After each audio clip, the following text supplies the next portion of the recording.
सोमवार के दिन तू मेरे मंदिर के दरवाजे पर चौखट पर बैठ जाना, और दूसरा प्रतिदिन शाम के समय पर तू बेलपत्री के पेड़ के नीचे बैठ जाना। जो तेरी बेल वृक्ष के नीचे सेवा करने आए, जो शंकर जी के मंदिर में सोमवार को जल चढ़ाने आए, उसका जो पात्र जल चढ़ाकर जब वो घर लेकर जाए, उसके पीछे पीछे पात्र के पीछे पीछे तू जाना और उसके घर में लक्ष्मी का भंडार भरकर आए।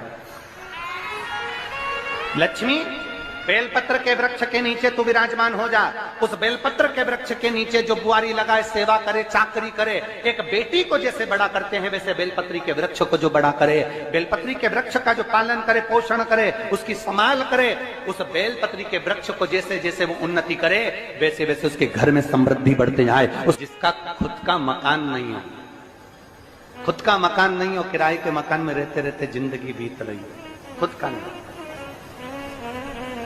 और बहुत दुख का जीवन चल रहा हो, बहुत कष्ट का जीवन, बहुत अपना खुद का कोई मकान नहीं, मान लो प्लाट है पर मकान बन नहीं रहा, या कोई प्रॉपर्टी अपनी नहीं बन रही, तो हम इस व्यासपीठ से कहना चाहेंगे कि एक प्रयोग अवश्य करिएगा, एक प्रयोग अवश्य। अपने आसपास के 5-6 बेलपत्र के वृक्ष देख लीजिए, अपने आसपास के नजदीक के 5-6 बेलपत्र के बड़े बड़े वृक्ष देख लो या छोटे वृक्ष देख लो। उन 5-6 वृक्ष को धीरे धीरे उनकी सेवा करना प्रारंभ करो, उन वृक्षों को बड़ा करना प्रारंभ करो, उन वृक्ष के नीचे सफाई करना प्रारंभ करो, उन वृक्ष को जल देना प्रारंभ करो, उन वृक्ष को आप खाद देना प्रारंभ करो, उन वृक्ष की सेवा संभाल करना प्रारंभ कर दो, उस वृक्ष के नीचे बुआरी काटना प्रारंभ कर दो, झाड़ू लगाना प्रारंभ कर दो, उस वृक्ष के नीचे सफाई करना प्रारंभ कर दो। उस बेलपत्री के 5-6-7 वृक्ष को आप गोद ले लो। गोद लेना मतलब मैं इसकी सेवा करूंगा, मैं इसमें जल दूंगा, मैं इसके खाद दूंगा, मैं इसकी सेवा करूंगा, कुछ मत करो, बस केवल इस शरीर से उस बेलपत्र के वृक्ष की सेवा करना रोज प्रारंभ कर दो। 6 महीना इंतजार करना और 6 महीना लगातार सेवा करना, 7वां महीना आपका और हमारा, और बताना कि भोलेनाथ ने प्रॉपर्टी दिलाई कि नहीं दिलाई और आगे बढ़ा है।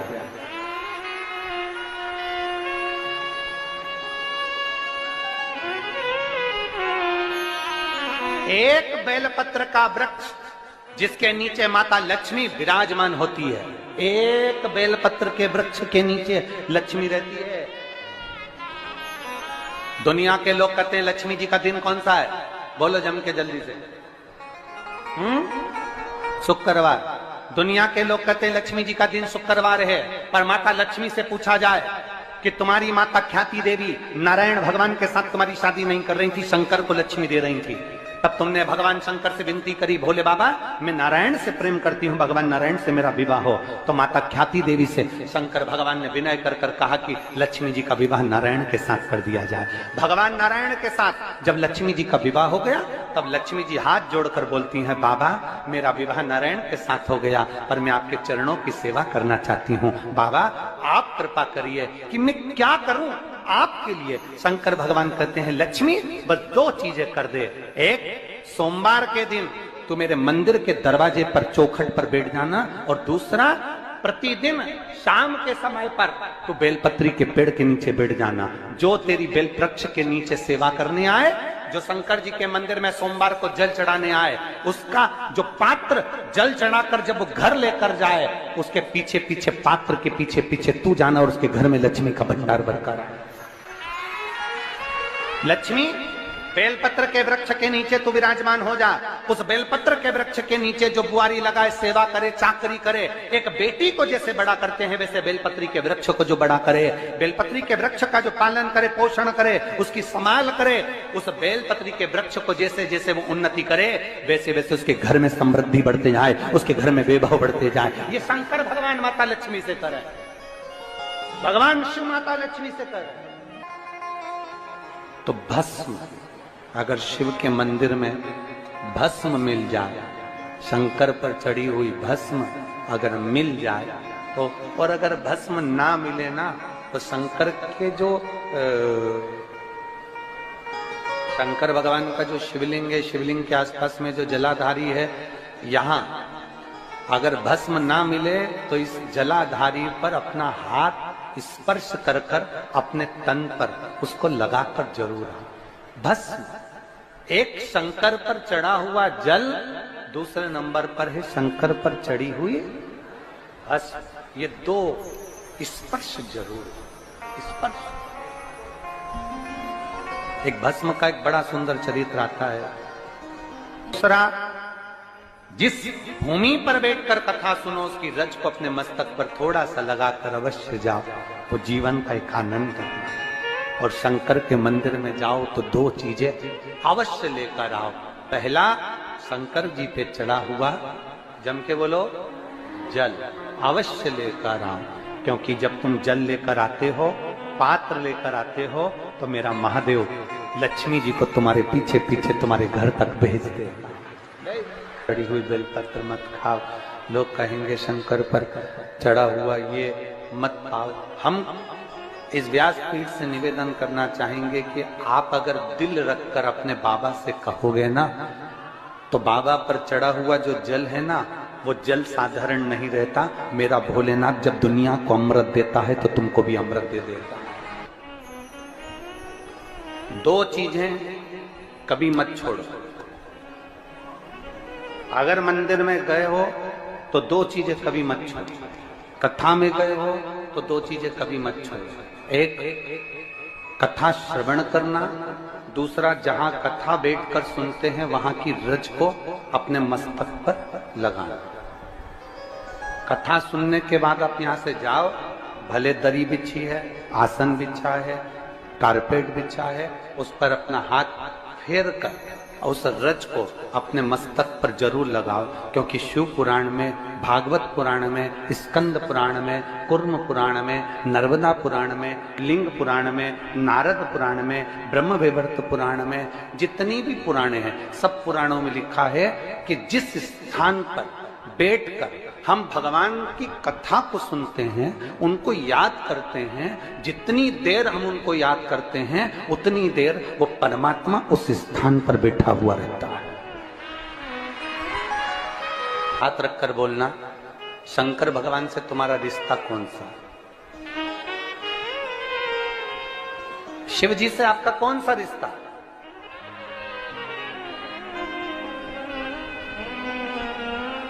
शंकर भगवान को आप क्या मानते हो?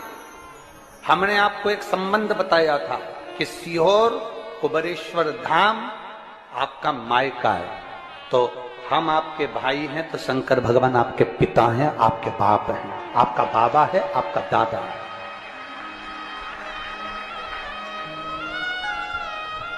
अब आपसे हम प्रश्न करें, उत्तर मेरी कुरुत की बहनें भी देंगी और मेरे जीजा उन भी देंगे, और मेरी बेटियां और मेरे बेटे देंगे उत्तर। आपसे प्रश्न करें, अगर बेटी को दुख होगा तो क्या वो अपने बाप से नहीं कहेगी? बोलो तो जम के। बेटी को तकलीफ है वो अपने बाप से ना कहेगी। बेटे को तकलीफ है तो वो अपने पिता से, अपनी मां से नहीं कहेगा, मम्मी मुझे ये तकलीफ है, पापा मुझे ये दुख है, मां मुझे ये तकलीफ है, पिताजी मुझे ये कष्ट है। क्या वो अपने माँ बाप से नहीं करेंगे? क्या वो अपने माँ बाप से विनय नहीं करेंगे? और माँ, पिता, फिर उसके करीब में, उसके नजदीक में जो भी होता है वो माँ बाप निकाल कर उसको दे देते हैं। माता पिता उसको दे देते हैं। माता, लोग कहते हैं कि शंकर जी पे चढ़ा हुआ जल मत पियो, लोग कह देते हैं शंकर जी पे चढ़ी हुई बेलपत्र मत खाओ। कोई इस बहन से पूछे, सुनीता सोनी से, कि शंकर पर चढ़े हुए जल से उसकी गांठ जो डबल से उसके शरीर में आ गई थी वो समाप्त हो गई, तो जरा विश्वास करिएगा कि एक बेटी अपने माँ बाप से ही तो कहेगी, और बाप के पास में जो होगा वही तो अपनी बेटी को देगा दुख को मिटाने के लिए। तो मेरे शंकर भगवान के पास तो उसका चढ़ा हुआ जल है। दूसरा, जिस भूमि पर बैठकर कथा सुनो उसकी रज को अपने मस्तक पर थोड़ा सा लगाकर अवश्य जाओ, वो जीवन का एक आनंद है। और शंकर के मंदिर में जाओ तो दो चीजें अवश्य लेकर आओ। पहला, शंकर जी पे चढ़ा हुआ जम के बोलो, जल अवश्य लेकर आओ, क्योंकि जब तुम जल लेकर आते हो, पात्र लेकर आते हो, तो मेरा महादेव लक्ष्मी जी को तुम्हारे पीछे पीछे तुम्हारे घर तक भेज दे। 2 चीजें लेकर अवश्य आओ, और शिव पुराण में जाओ तो 2 चीजें लेकर अवश्य जाओ। पहले नंबर पर शंकर की कथा और अपने अंदर विश्वास कि मेरे महादेव की मैंने कथा सुनी है, अब मैं भटकूंगी नहीं। सारी दुनिया में मैंने ठोकर खा ली, अब कहीं ठोकर नहीं खाऊंगी, अब तो दरवाजे पर महादेव के जाऊंगी, बाकी की कह। दूसरा, कथा में बैठी हूं बाबा के इस रज को, ये रज नहीं है, ये धूल नहीं है, ये मेरे बाबा के कैलाश 12 ज्योतिर्लिंग का चंदन है, इसको मस्तक चढ़ाऊंगे अपने हृदय से। लाते हो आप लोग? हाथ उठाओ जरा, रख लो, बहुत बढ़िया, प्रणाम आपको सभी को, नमन। 2 बूंद जल लेकर आओ, पगला नहीं पियो तो उस जल को अपने घर में छीन दो।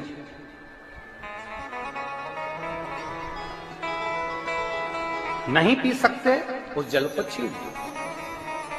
सारे घर के लोग नहीं पी रहे, उस जल को मटके में डाल दो, हंडे में डाल दो। 2 बूंद जल हंडे में डाला, सब पी गई। आपको अलग अलग किसी को देने की जरूरत नहीं पड़ती, किसी को नहीं।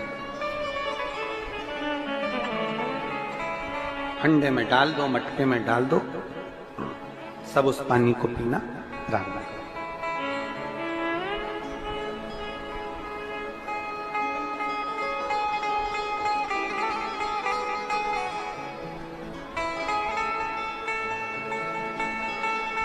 उस जल के महत्व को जो बच्चों का दर्द नहीं देख सकते,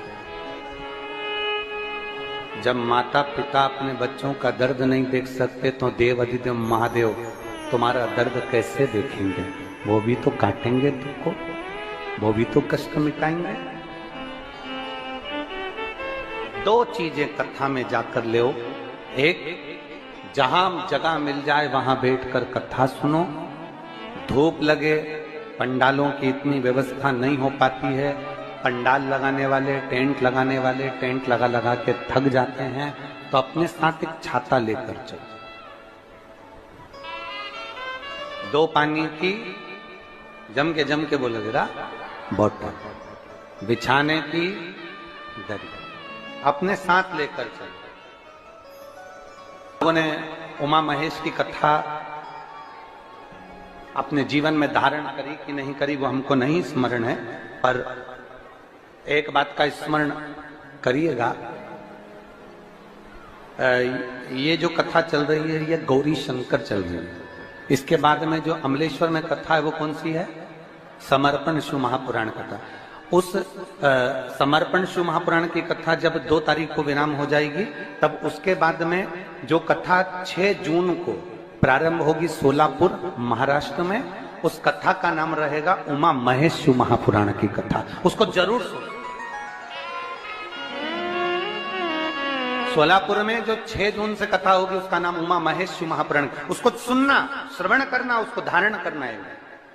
उसमें इतने प्रश्न माता उमा ने भगवान महेश से करे हैं, और महेश भगवान शंकर उसका हर प्रश्न का उत्तर दे रहा है। भगवान महेश भगवान शंकर हर प्रश्न का। बाबा बोले माता उमा ने भगवान शिव जी से, महेश भगवान से, भगवान शंकर से करेंगे, बाबा भोलेनाथ जी बताओ, संसार में जन्म लेने वाले व्यक्ति के जीवन में उसके भाग्य में अगर सुख नहीं है, उसके भाग्य में खुशियां नहीं है, उसके भाग्य में कोई अच्छा है ही नहीं, तो वो जीव क्या करेगा? वो जीव क्या करेगा?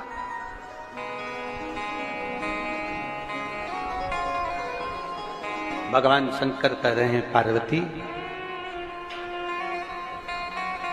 संसार में जन्म लेने वाला मनुष्य अगर उसके भाग्य में सुख नहीं, उसके भाग्य में अगर खुशियां नहीं है, उसके भाग्य में अगर सुख नहीं है, उसके भाग्य में अगर अच्छा नहीं है, पत्रिका दिखा ली सुख नहीं है, कार्य कर कर देख लिया सुख नहीं है, तकलीफ उसकी जिंदगी में चल ही चल रही है, तो भगवान शंकर कहते हैं, भगवान महेश कहते हैं, उमा, उस मनुष्य को दूसरे का अच्छा करना प्रारंभ कर देना चाहिए, तो उसकी अच्छाई अपने आप सामने आना प्रारंभ